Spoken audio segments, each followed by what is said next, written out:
एसआयटीची चौकशी माझं म्हणणं आहे की प्रामाणिकच करा। अरे जा त्या माय माऊलीकडं जिने पहाटे 6 वाजता उठून मराठा समाजाला भाकरी बांधून दिल्या होत्या। तिला विचारा कुठल्या शरद पवारांनी, कुठल्या उद्धव ठाकरेंनी, कुठल्या फडणवीसांनी, काही कुठल्या शिंदेनी तुला पैसे दिले होते काय? अरे तिने तिच्या नवऱ्याने कमवलेल्या कष्टाने लढणाऱ्या माणसाला पहाटे 6 वाजता भाकरी बांधून दिले। तुम्ही 16 ते 13, 13 ते 10 तुम्ही वेळे समजू नका मराठा समाजाला। तुम्ही एक शिवीत जरंगेंची जराशी ऐकली, सगळ्या माय मावल्या आणि सगळी माणसं घरादाराशी किती शिव्या देतात याचा जर का आकडा बघितला तर झोप लागणार नाही तुम्हाला।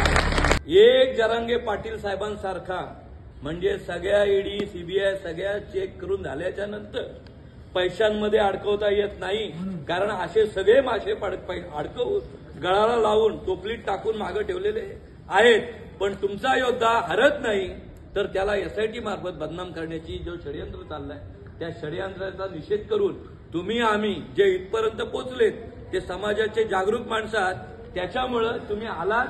ही लढाई जग बोलतो, टीव्ही बोलते, आपणही बोलतो, जरांगे पाटलांची आहे। चूक, ही लढाई जरांगे पाटलांची नाही, ही लढाई समाजाची आहे। इथं हारले गेले, बदनाम झाले, उद्या जेलमध्ये गेले तर जरांगे पाटील नाही जाणार। 16व्या शतकात जिथून छत्रपती शिवाजी महाराजांनी लढण्याची ताकद दिली आणि भल्या मोठ्या मोगलांना पराभूत करण्याची शक्ती, ते रक्त तुमच्यामध्ये भिनवलं गेलं की तुम्ही मोठ्याला पराभूत करू शकता।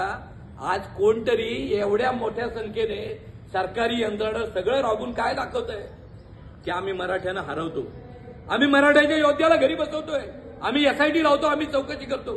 कशावरून म्हणतात? त्यांनी एक शिवी दिली। माझी खरी तुमच्याकडे विनंती एवढीच आहे, सरकारकडे साहेब तिकडे रेकॉर्डिंग करतात, साहेब खरी परिस्थिती सरकारला सांगा।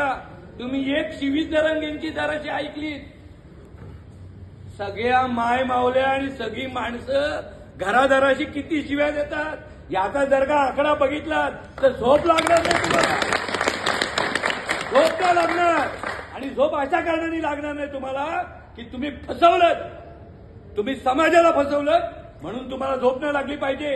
शिवी मनावर नका घेऊ, तुम्ही मनावर हे घेतलं पाहिजे की राज्याचा मुख्यमंत्री वाशी देतो आणि ठराव सांगतात।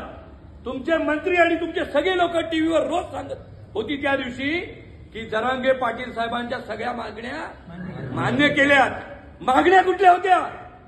मागण्या होत्या तुमच्या सगळ्या सोयऱ्यांचा जीआर करावा, मागण्या होत्या ओबीसी मधून आरक्षण मिळावं, मागण्या होत्या केसेस सगळ्या मागे घ्याव्यात, आणि त्या सगळ्याला हो कोण म्हटलं होतं? आम्ही म्हणलं होतं। त्या सगळ्याला हो म्हणलं होतं सरकार। तुमच्याकडे 10% मागितलं कोणी होतं? अरे तुम्ही कॉलरी उडवल्यात, तुम्ही गुलाल उडवलेत। अरे 16% आरक्षण आम्हाला तुमच्याच बाजूला बसलेल्या फडणवीस साहेबांनी दिलं होतं आणि 13% त्यातलं कोर्टाने मान्य केलं होतं। मग तुम्ही 10% कुठल्या बेसवर दिलात?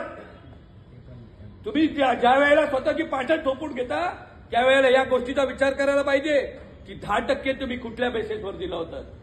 तुमचं 10% आम्हाला मान्य नाहीये, आम्हाला मान्य आहे जे जरांगे पाटील साहेबांनी मागणी केले ते। तुम्हाला मागासवर्ग आयोगाचा रिपोर्ट तुम्हीच दाखवलात। तुम्ही 10% देण्यापेक्षा का सुप्रीम कोर्टात गेला नाहीत की मागासवर्ग आयोगाने पण आता तुम्हाला मागास ठरवलेला आहे? मग तुम्ही तिथं जाऊन जिंकायला पाहिजे होतं की गव्हर्नमेंटनी एसआयटी लावली, एसआयटीची चौकशी माझं म्हणणं आहे की प्रामाणिकच करा। तुमच्यात हिंमत असेल तर एसआयटी चौकशी प्रामाणिक करा। अरे जा त्या माय माऊलीकडं जिने पहाटे 6 वाजता उठून मराठा समाजाला भाकरी बांधून दिल्या होत्या। तिला विचारा कुठल्या शरद पवारांनी, कुठल्या उद्धव ठाकरेंनी, कुठल्या फडणवीसांनी, काही कुठल्या शिंदेनी तुला पैसे दिले होते काय? अरे तिने तिच्या नवऱ्याने कमवलेल्या कष्टाने लढणाऱ्या माणसाला पहाटे 6 वाजता भाकरी बांधून दिले। अरे तुमची हिंमत असेल तर एसआयटीची प्रामाणिक चौकशी करा आणि मग जरांगे पाटील तुम्हाला कळतील।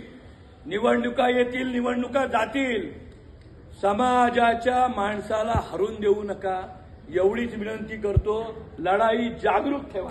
जय हिंद, जय महाराष्ट्र।